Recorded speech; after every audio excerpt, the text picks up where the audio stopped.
Hello दोस्तों, मेरा नाम है उत्कर्ष पांडे और एरिया स्टडी के ग्लोबल अफेयर्स की सीरीज़ में आपका स्वागत है। झारखंड की नई नियोजन नीति जो 5 अगस्त को आई थी, उसके चलते बहुत बड़ा कंट्रोवर्सी हो चुका है झारखंड में। तो इसको बढ़िया से समझते हैं। 12 जो वहाँ के रीजनल लैंग्वेज थे, उसमें से 4 को हटा दिया गया है अब जेएसएससी के एग्ज़ाम के फॉर्मेट से।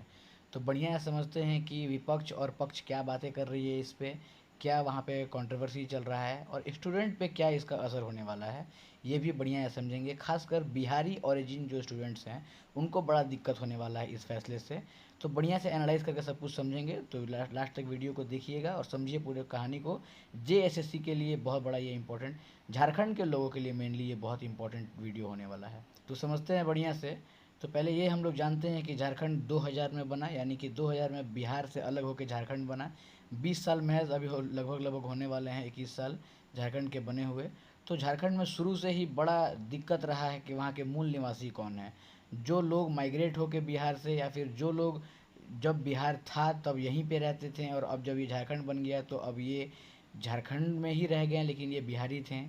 फिर जो लोग झारखंड में बहुत पहले से रह रहे हैं और आदिवासी हैं, वो इन सब के बीच एक कंट्रोवर्सी चलता है कि हम यहाँ के मूल निवासी हैं तो हम यहाँ के मूल निवासी हैं।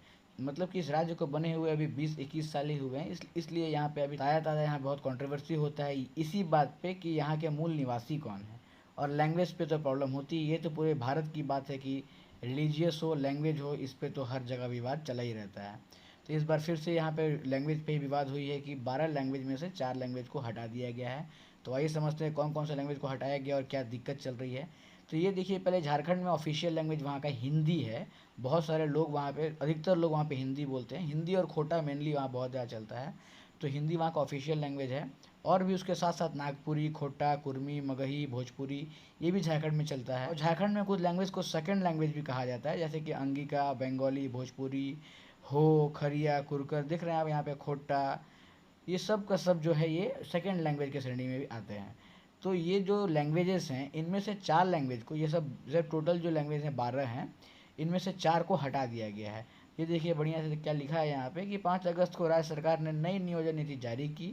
इसमें राज्य की 12 क्षेत्रीय एवं जनजातीय भाषाओं को चिन्हित कर स्वीकृति दी, पर मैथिली, मगही, भोजपुरी, अंगिका, भूमिज भाषाओं को शामिल करने से रुचि नहीं दिखाई।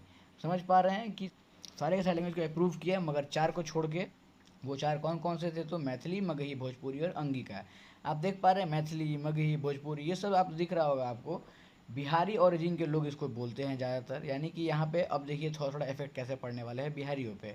इन चारों लैंग्वेज को हटा दिया गया है। जो जेएसएससी का एग्ज़ाम जो होगा, उसमें जो रीजनल लैंग्वेज चुना जाता है, उसमें इन चारों लैंग्वेज को नहीं रखा जाएगा। बढ़िया से मैं आगे आपको बताऊँगा क्या क्या चेंजिंग आया है। तो ये देखिए, पहले आप ये समझिए कि जो भी जनप्रतिनिधि हैं, दूसरे जनप्रतिनिधि मतलब कि ओपोनेंट लोग जो है, जिसे विपक्ष बोलते हैं, वो बोल रहे हैं कि बहुत बड़ा हिस्सा को आप क्षति पहुंचा रहे हैं। भोजपुरी, मैथिली, अंगिका जैसा भाषा बोलने वाला बहुत लोग हैं झारखंड में। पूरा पूरा वेस्ट में, झारखंड का जो वेस्ट एरिया पड़ता है वहाँ भोजपुरी ही बोला जाता है। और झारखंड का जो ईस्ट एरिया होता है उधर मैथिली बोला जाता है। झारखंड का जो वेस्ट है, आप इधर देख पा रहे हैं, यहाँ देखिए पूरा इधर इधर गढ़वा, पलामू, लातेहार, ये येलो में दिख रहा है, इधर पूरा भोजपुरी ही बोला जाता है। और ऊपर साइड में आपको जो दिख रहा होगा ईस्ट साइड में रेड में, पाकुड़ हो गया, गोड्डा हो गया, उधर मैथिली बोला जाता है। तो इतना बड़ा रीजन इधर और इतना बड़ा रीजन उधर ऊपर में ईस्ट साइड में, इन सब जगह पे जितने भी लोग रहते हैं, इनको तो दिक्कत हो जाएगा ना, क्योंकि ये लोग तो मैथिली ओरिजिन के हैं। पलामू में सब भोजपुरी ओरिजिन के हैं, वहाँ पे भोजपुरी वो बोलते होंगे। तो अब इन लोगों को जब एग्ज़ाम देना हो तो ये तो अपना रीजनल लैंग्वेज में भोजपुरी चुन ही नहीं ना पाएंगे। तो इनको दिक्कत हो जाएगा। फिर ये कौन सा लैंग्वेज चुन के एग्जाम देंगे? खोटा? तो खोटा तो इनको बुझेबे नहीं करेगा, कहीं खोटा तो ये बचपन से कहीं पढ़वे नहीं किया, सुनबे नहीं किया है। इन लोग के लिए पूरा नया रहेगा, तो बहुत दिक्कत होगा। तो आगे देखिए, आपको बढ़िया समझाते हैं और बढ़िया से कि क्या क्या चेंजिंग आया है। तो पहले ये समझिए कि राज्य सरकार ने नियुक्तियों को लेकर तैयार 8 नियमावलियों को एक साथ संशोधित कर कैबिनेट की पिछली बैठक में स्वीकृति प्रदान की। यानी कि 8 गो पॉइंट ये लोग बनाए हैं और इसमें संशोधित किया है लोग। तो संशोधित क्या क्या किया है, तो इंपॉर्टेंट चीज़ मैं आपको बता देता हूँ। सबसे इंपॉर्टेंट चीज़ पहला तो यही संशोधित हुआ है, यानी कि अमेंड हुआ है कि जो जनरल कैटेगरी में आते हैं वो मैट्रिक, ट्वेल्थ या ग्रेजुएशन झारखंड के स्कूलों से किए रहेंगे, तभी वो एलिजिबल होंगे झारखंड सरकार की कोई भी एग्जामिनेशन को फेस करने के लिए। समझ पाए आप क्या मैं बोला?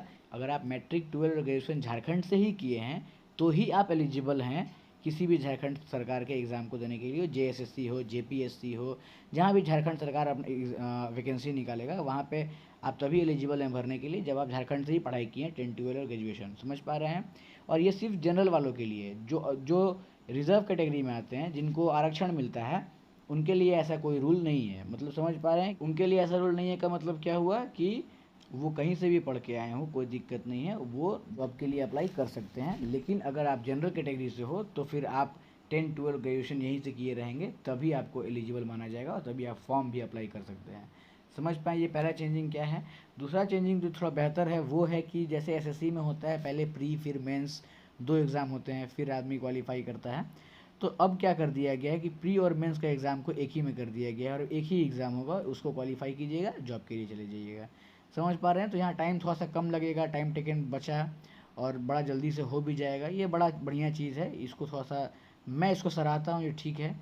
और चेंजिंग्स में क्या आए हैं तो देखिए, जो एग्ज़ाम होता था वो 4 सेक्शन में होता था। 100 नंबर का इंग्लिश, 100 नंबर का हिंदी, 100 नंबर का जीएस, 100 नंबर का कोई वहाँ का एक रीजनल लैंग्वेज चुनना होता था। तो विवाद जो हुआ वो यहीं पे हुआ है, रीजनल लैंग्वेज चुनने वाले में हुआ है। तो पहले ये समझ लिए कि चेंजिंग क्या है। तो जो ऊपर में आपको मैंने बताया कि 100 नंबर का इंग्लिश, 100 नंबर का हिंदी है, अब पहले अनिवार्य था कि दोनों में आपको 30-30 नंबर ला के पास होना है, लेकिन अब ये नहीं होगा। अब हिंदी और इंग्लिश मिला के 30 नंबर लाइए, चल जाएगा, पास हो जाइएगा। और ये जो है सिर्फ क्वालिफाइड सब्जेक्ट है, समझे? सिर्फ आपको इसको क्वालिफाई करना है, हिंदी और इंग्लिश मिला के 30 लाना है। मेरिट लिस्ट किससे बनेगा? तो मेरिट लिस्ट बनेगा रीजनल पेपर पे, जो आप एडिशनल लैंग्वेज पेपर चुन रहे हैं उसमें, यानी कि खोटा, मगही, भोजपुरी, ये जो आदमी चुनता था, इसमें मेरिट लिस्ट देखा जाएगा, मेरिट लिस्ट इसमें बनेगा। तो अब देखिए, जो बिहारी ओरिजिन से हैं, पलामू से, गोड्डा से, गढ़वा से, अब वो लोग जब इस फॉर्म को अप्लाई करेंगे या भरेंगे तो वो लोग 10 12 ग्रेजुएशन झारखंड से किए हैं तो वो एलिजिबल तो हो जाएंगे भरने के लिए। लेकिन जब एग्ज़ाम देंगे तो एग्ज़ाम देने टाइम जब वो रीजनल लैंग्वेज चुनेंगे तब उनको बहुत दिक्कत होगा, क्योंकि भोजपुरी तो है ही नहीं पलामू वालों के लिए, देवघर वालों के लिए तो मगही है ही नहीं। तो अब उनको क्या करना पड़ेगा? खोटा चुनना पड़ेगा, होड़ो चुनना पड़ेगा, हो चुनना पड़ेगा, जो वो कभी सुने तक नहीं है। हाय हेलो तक उसमें उनको करने नहीं आता है। उस लैंग्वेज का वो एग्ज़ाम देंगे तो वो कैसे क्वालिफाई कर पाएंगे, आप समझ सकते हैं।